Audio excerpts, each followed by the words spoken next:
if you're feeling anxious or nervous about giving a presentation, you're not actually anxious or nervous about giving the presentation. You're just feeling fear.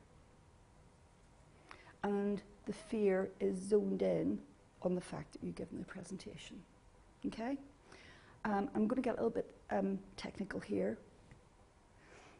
What you are experiencing is a flight or fight response.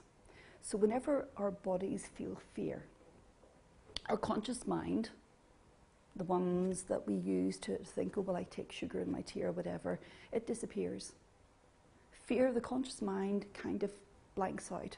And what you're left with is your subconscious or your unconscious mind. It's the part of the brain that's called the amygdala, and I think I've pronounced that correctly. And it's the part of the brain that keeps you alive.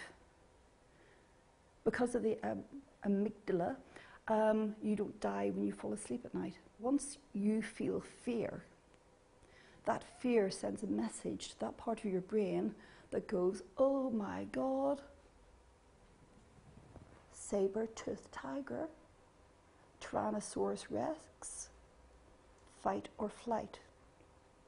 That in turn sends a message to your body. You produce more adrenaline, your breathing becomes more shallow, your major internal organs go slow to allow more of the blood to go to your legs and all that kind of stuff so you can run away.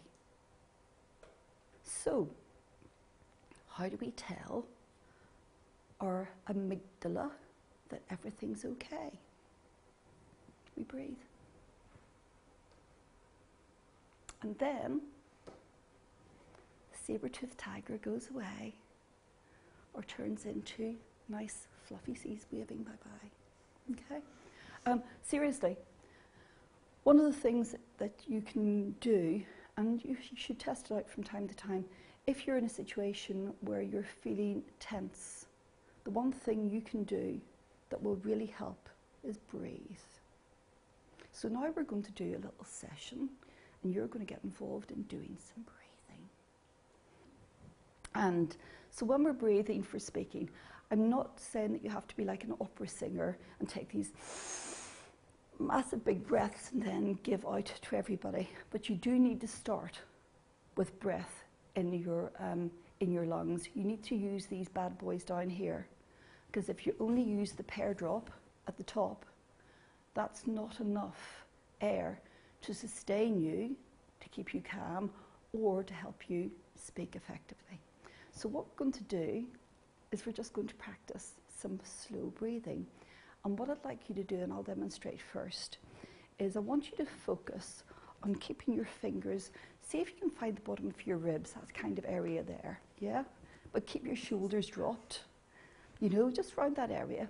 And when you breathe in, let your lungs push your hands out. And when you breathe out, your hands will come in. Okay, so wiggle the shoulders if they're too tight. And then breathing in. Push those hands and breathe out.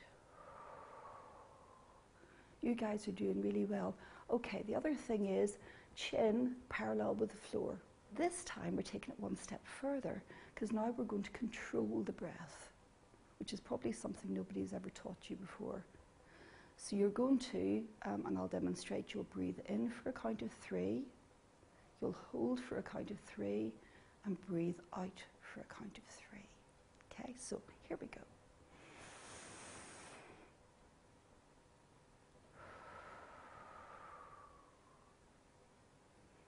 That's it. Now, for breathing for speaking, what really is useful is if you can build that count up.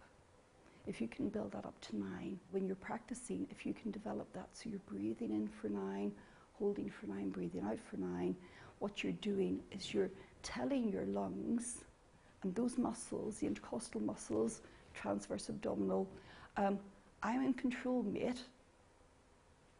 That tells your amygdala, oh, you don't have to worry, they're in control. Yeah? And it just helps bring everything down.